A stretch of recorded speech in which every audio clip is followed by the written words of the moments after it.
السلام علیکم viewers, welcome back to my YouTube channel Arsalan health tips. تو دوستو آج کی ویڈیو کا جو وظیفہ ہے وہ ہے کہ خوبصورت اولاد کیسے ہوگی، اس کے لیے کیا کرنا ہوگا۔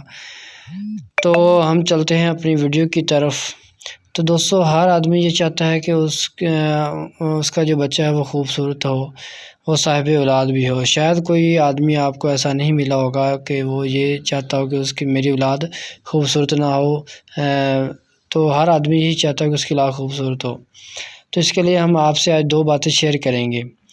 تو اس سے پہلے اگر آپ لوگوں نے ہمارا چینل ابھی تک سبسکرائب نہیں کیا تو اس کو سبسکرائب کر لیں، لائک کر لیں اور بیل آئیکن کے بٹن کو پریس کر لیں تاکہ نئے آنے والی ویڈیو کا نوٹیفیکیشن آپ تک پہنچ سکے، اور اس ویڈیو کو آپ زیادہ سے زیادہ شیئر کیا کریں۔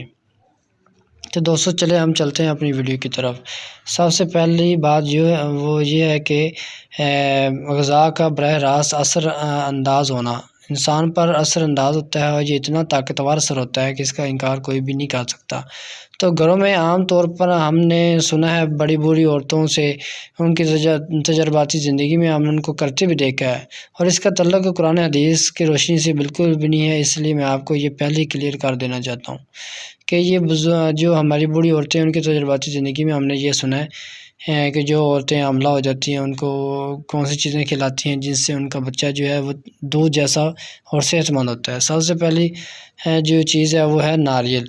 ناریل آپ نے لینا ہے، اس کے چھوٹے چھوٹے اس کو کاٹ کر چھوٹے چھوٹے پیس کر لینے ہیں، اور جو حاملہ عورت ہے اس کو اس کا استعمال کراتے رہنا ہے۔ اور دوسری نمبر پہ مصری ہے، مصری کے بھی اس کے ساتھ ہی آپ نے اس کو استعمال کرنا ہے، اور جو حاملہ عورت ہے اس کو آپ نے کھلاتے رہنا ہے۔